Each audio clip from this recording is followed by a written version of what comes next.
اور یہی وجہ ہے کہ ہمارے عوام میں ایک لمبے عرصے تک کانگریس اور انقلابیوں کے لیے بالترتیب چرخہ پارٹی اور بم پارٹی کی اصطلاح رائج رہی۔ دوسرے، روس میں بولشوک انقلاب کے ظہور پذیر ہونے کے بعد ہندوستانی سیاست اور جنگ آزادی کے کم از کم 3 رہنماؤں بال گنگادھر تلک، سبھاش چندر بوس اور گنیش شنکر ودیارتھی نے اس انقلاب کا خیر مقدم عین اسی پیراۓ میں کیا جس کا استعمال انقلاب سے کوئی 15 برس پہلے جہاں فانی سے رحلت کر چکے سوامی وویکانند نے کیا تھا۔ تاہم سوامی وویکانند کے قول سے ایک بات واضح ہے کہ روسی انقلاب سے پہلے بھی ملک میں سوشلزم کا چرچا شروع ہو چکا تھا اور خاص طور پر متوسط طبقے کا پڑھا لکھا نوجوان اس طرح کے خیالات سے روشناس ہونے لگا تھا۔ حالانکہ بہت سارے پیچیدہ حالات کے باعث ملک میں ان خیالات کی آمد میں شریعت کا عنصر غائب تھا۔ قومی انقلابی، یہاں یہ بات بھی غور طلب ہے کہ یورپ سے آنے والے ان نئے خیالات اور رجحانات کو زیادہ تر نچلے متوسط طبقے کے تعلیم یافتہ نوجوانوں نے اپنایا اور یہ سلسلہ انقلاب کے بعد بھی ایک عرصے تک جاری رہا۔ ان میں ایک اچھی خاصی تعداد ان نوجوانوں کی تھی جو کانگریس کے پروگرام اور پالیسیوں سے سخت نالاں تھے اور اس سے لا تعلق رہ کر آزادی ملک کے لیے ہتھیار بند لڑائی لڑ رہے تھے۔ یہ لوگ نسبتاً چھوٹے چھوٹے گروہوں میں سرگرم تھے۔ عام طور پر ایک گروہ دوسرے سے لا تعلق ہوتا تھا اور کبھی ان میں تعاون کے مواقع آتے بھی تھے تو یہ محض عارضی ہوتا تھا۔ اس کے علاوہ حکومت کے حملوں اور پولیس کی دھر پکڑ کے سبب اسی نوع کی ایک سابق انقلابی کے مطابق کوئی بھی گروہ 1 یا 1.5 برس سے زیادہ وجود میں نہیں رہتا تھا۔ اس کے بعد بچے کھچے لوگوں کو نئے کارکن بھرتی کر کے ایک نئے گروہ کی تشکیل کرنا پڑتی تھی۔ ان قبل اشتراکی انقلابیوں کو قومی انقلابی کہا جاتا ہے، جو موٹے طور پر 3 دہائیوں تک یعنی وسط 1905 سے 1935 تک ہندوستان کی سیاست میں سرگرم رہے۔ انگریزوں کی سامراجی حکومت کی جانب سے ان مجاہدین آزادی کو دہشت گرد کا توہین کن نام دیا گیا تھا۔ اس کے علاوہ جب تک ان کی تحریک جاری رہی، کانگریس کی جانب سے بھی ان کی سخت مخالفت کی جاتی رہی۔ سچ پوچھیں تو انقلاب روس سے پہلے ہندوستان میں سوشلزم اور کمیونزم کا سب سے زیادہ چرچا انہی قومی انقلابیوں کے درمیان ہوا۔ حالانکہ روپوسی کی زندگی کے حالات میں اشتراکی ادب تک ان کی رسائی از حد دشوار ہوا کرتی تھی۔ ویسے بھی یہ ادب برطانوی حکومت کے سبب ملک میں بہت مشکل سے اور بہت قلیل مقدار میں ہی آ رہا تھا۔ اس ضمن میں ملکی اور عالمی سیاست میں ایک اہم کردار ادا کرنے والے قومی انقلابی انجانی M.N. رائے کی شہادت خاص اہمیت کی حامل ہے۔ یہ شہادت ان کی 2 کتابوں مین آئی میٹ اور میموریز سے ماخوذ ہے۔ رائے کے مطابق علی پور سازش کیس سے کچھ پہلے متحدہ بنگال میں قومی انقلابیوں کی ایک بڑی جماعت جگانتر نے ملک میں انقلاب لانے کے مقصد کے تحت جرمنی سے ہتھیار منگانے کا منصوبہ بنایا اور برلن میں مقیم قومی انقلابیوں کی مدد سے یہ ہتھیار بھیجے جانے کا بندوبست بھی ہو گیا۔ یہ ہتھیار ایک مقررہ تاریخ کو موجودہ اڑیسہ کے ضلع بالاسور میں، جو تب متحدہ بنگال کا حصہ تھا، سمندر کے کنارے چوری چھپے اتارے جانے تھے، جس کے لیے جتین مکھرجی عرف باگھا جتین کی رہنمائی میں انقلابیوں کا ایک دستہ ساحل پر مقرر مقام پر پہنچا۔ اب یہ ایک الگ کہانی ہے کہ جرمنی کی اپنی سیاستوں کے سبب یہ ہتھیار انقلابیوں تک کبھی نہیں پہنچے اور ان کو پوری رات ساحل پر گزار کر بالآخر خالی ہاتھ لوٹنا پڑا۔ لیکن اس دوران کے درمیان سوشلزم کے موضوع پر پرزور بحثیں ضرور ہوئیں، جن کا آغاز ایک کتاب کا ذکر آنے پر ہوا۔ رائے نے اس بحث کا جس طرح تذکرہ کیا، اس سے جہاں ایک طرف یہ ظاہر ہوتا ہے کہ سوشلزم اور کمیونزم کے متعلق ان انقلابیوں کی سمجھ ابھی بھی خام تھی، وہیں یہ بات بھی واضح ہو جاتی ہے کہ ان میں نئے خیالات اور رجحانات سے روشناس ہونے کی بڑی گہری تڑپ پائی جاتی تھی۔ یہ وہی تڑپ تھی جس کے چلتے پنجاب سے لے کر بنگال تک قومی انقلابیوں کی تحریک کو 3 دہائیوں کے بعد اشتراکی تحریک میں مدغم ہو گئی، جو ایک الگ مضمون کا موضوع ہے۔ اسٹوٹگارٹ کانگریس۔ بالاسور کے ساحل پر سوشلزم کے متعلق یہ پرجوش بحث 1907 میں ہوئی تھی۔ دوسری طرف اس مقام سے ہزاروں میل دور اسی سال جرمنی کے اسٹوٹگارٹ شہر میں جو واقعہ رونما ہوا، اسے ہماری جنگ آزادی کی تحریک میں میل کے پتھر کی حیثیت حاصل ہے۔ یہاں ہماری مراد دوسری انٹرنیشنل قیام 1889 کی دوسری کانگریس سے ہے، جس میں ہندوستان کے قومی انقلابیوں کی جانب سے ان دنوں پیرس میں مقیم مادام بھیکا جی کاما بھی بطور مہمان موجود تھی۔ نوآبادیاتی ممالک کی آزادی کے ضمن میں اسٹوٹگارٹ کانگریس کی اپنی ایک خاص اہمیت ہے۔ مارکسی نظریے کا ایک اہم مفروضہ یہ رہا ہے کہ اگر کسی ملک کا مزدور طبقہ اپنے حکمراں سرمایہ دار طبقے کو کسی دوسرے ملک کو غلام بنانے کے سلسلے میں اپنا تعاون پیش کرتا ہے تو سرمایہ کے جوئے سے خود اس کی اپنی نجات ممکن نہیں ہے۔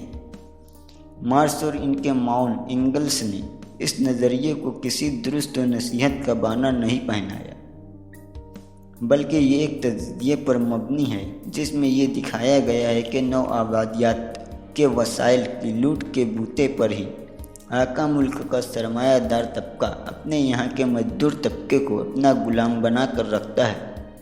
یہی سبب ہے کہ مارکس کے زمانے سے ہی کمیونسٹ پارٹیاں نوآبادیات کی آزادی کی حمایت کرتی آ رہی ہیں، اور 1907 کی اسٹوٹگارٹ کانگریس نے بھی یہی رویہ اختیار کیا۔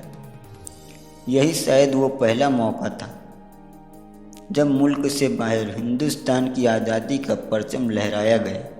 اس پرچم کو مادام بھیکا جی کاما نے لہرایا، اور اس وقت روس کے لینن اور پلیخانوف، جرمنی کے کارل کاؤٹسکی اور مادام روزا ایگزم برگ، برطانیہ کی ہینڈ مین اور کئی دوسرے ممالک کے مندوبین نے تعظیماً کھڑے ہو کر اس پرچم کو سلام کیا اور ہندوستان سمیت تمام نوآبادیاتی ممالک کی آزادی کی حمایت کی۔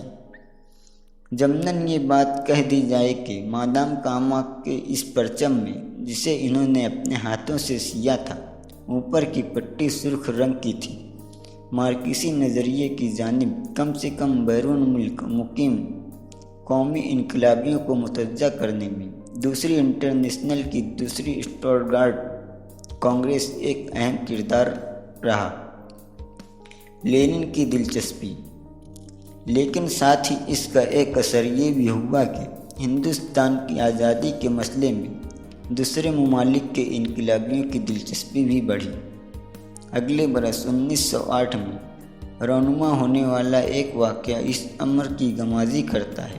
اس سال جب بال گنگادھر تلک نے علی پور سازش کیس کے ملزمین اور بامول بنگال کے انقلابیوں کی حمایت میں اپنے پرچے مرہٹھا میں ایک مضمون لکھا تو برطانوی حکومت کے عدالت نے ان کو سزا دے کر 6 سال کے لیے مانڈے جیل واقع رنگون بھیج دیا۔ یہ وہی جیل تھی جہاں خاندان مغلیہ کے آخری تاجدار بہادر شاہ ظفر نے وفات پائی تھی، اور جہاں بعد میں سبھاش چندر بوس کو رکھا گیا تھا۔ لیکن تلک کی گرفتاری سے بھی زیادہ اہمیت کی حامل وہ ہڑتال تھی جو بمبئی کے مزدور طبقہ نے اس گرفتاری پر اپنی مخالفت کے اظہار کی۔ یہ غالباً پہلا موقع تھا جب اقتصادی مطالبات سے الگ ہٹ کر ایک سیاسی سوال پر ہندوستان کا مزدور طبقہ سڑکوں پر اترا تھا، اور یہی خصوصیت تھی جس نے لینن کو اپنی جانب متوجہ کیا۔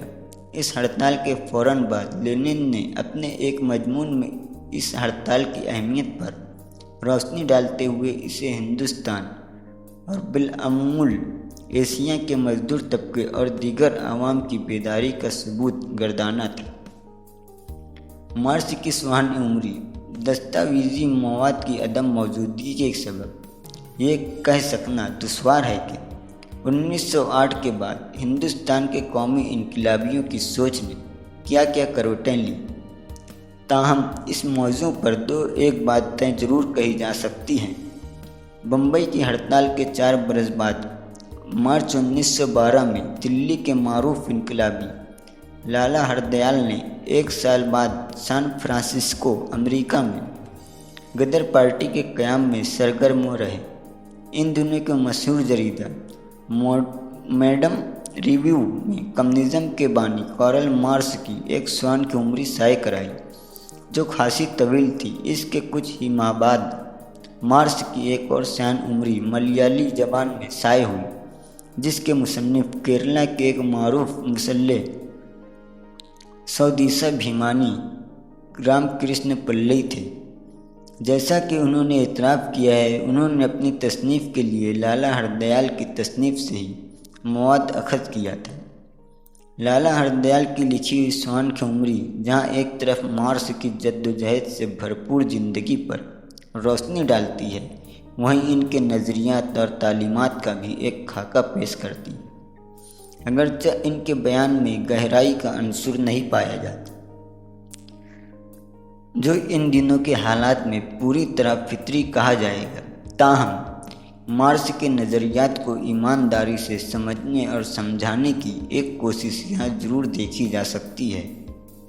یہاں یہ بات قابل ذکر ہے کہ جہاں لالا ہردیال نے مارکس کے نظریوں سے اور بالخصوص طبقاتی جنگ کے نظریے سے متفق نہ ہونے کا اقرار کیا، وہیں انہوں نے اور پلئی نے بھی مارکس کو مہاتما کہہ کر پیش کیا، اور یہ عام جانکاری کا حصہ ہے کہ ایک ہندوستانی جب کسی کو از حد تعظیم دینا چاہتا ہے تو اس کے علاوہ کسی اور لفظ کا استعمال نہیں کرتا۔